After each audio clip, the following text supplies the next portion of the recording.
Hello friends, कैसे हैं आप लोग। तो चलिए ये वीडियो जो है ये उन सभी महिलाओं के लिए है जो 15 से लेकर के 45 साल की उम्र जिनकी है। आपको ये ध्यान में रखना है कि अगर ऐसा तो नहीं है आपके जीवन शैली में कि जब आप सीढ़ियाँ चढ़ कर के छत पर जा रहे हो कपड़े सुखाने के लिए, या थोड़े देर दूर पर स्थित मंदिर जा रहे हो पैदल पैदल जाते समय, तो आपकी हाफ तो नहीं भरा रही है, सांस तो नहीं फूल रही है, आप हफ़ा तो नहीं जाते हो। ये ध्यान में रखना है। अगर आप थोड़ी दूर चल कर के ही आपको एक घबराहट होने लगती है या कमज़ोरी आने लगती है, या छत पे जाने पर आप जो भी कपड़े सुखाने का काम है वो करने पर आपको सांस भराने लगती है, या दूसरे जिस तेज़ी से चल रहे हैं उस तेज़ी में आपको चलते हो तो आपको फिर कमज़ोरी महसूस लगे, आप लोग पीछे रह जा रहे हैं, तो आपको एक सलाह है कि आप अपना एक खून की जाँच होती है CBC, वो करवाइए। कई बार ऐसी महिलाओं में क्या होता है, पीरियड्स होने के कारण हर महीने माहवारी में जो ब्लड लॉस होता है, खून का रिसाव होता है, उसके कारण शरीर में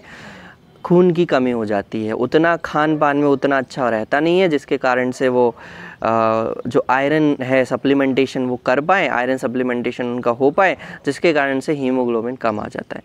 अगर ये हीमोग्लोबिन 8, 9, 10, 11 रहता है, वैसे 12 होना चाहिए, 12 से 13 के बीच में रहता है फीमेल्स में, लेकिन अगर ये कम रहता है, 8 है, 9 है, 10 है, तो हम टैबलेट्स से या फिर इंजेक्शन से इनका इलाज शुरू कर सकते हैं। लेकिन अगर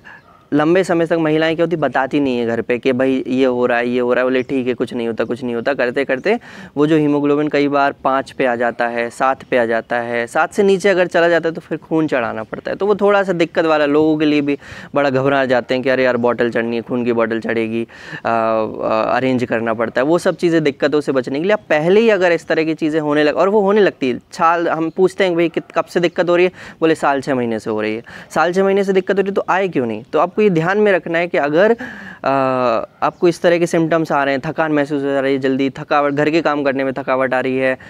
छत पे चढ़ने में थकावट आ रही है, हाफ भरा रही है, सांस भरा रही है, तो आपको एक खून की जांच करवा लो, अपनी CBC करवाओ, या अपने मेडिकल कॉलेज, जिला अस्पताल या PHC, CSC जो भी आपका प्राथमिक स्वास्थ्य केंद्र है वहाँ जा करके उनसे बोलो कि हमें ये दिक्कतें हो रही हैं, आप एक जाँच लिख दो। तो वो जाँच लिखेगा, अगर उसमें कम आता है तो आयरन का सप्लीमेंटेशन टैबलेट से ये चीज़ सही हो सकती है। अगर आप जल्दी से पकड़ लो तो हमें खून चढ़ाने तक नहीं जाना पड़ता। कई बार अगर खून कम रहता है तो बहुत सारी दिक्कतें और होती हैं, हार्ट पे असर पड़ता है, बहुत सारी परेशानियां हैं वो, तो उस चीज़ से बचें। और अगर सिम्टम्स आते हैं तो तुरंत अपने प्राथमिक स्वास्थ्य केंद्र में जाकर के डॉक्टर से संपर्क करें और उसे अपने लक्षण बताएं।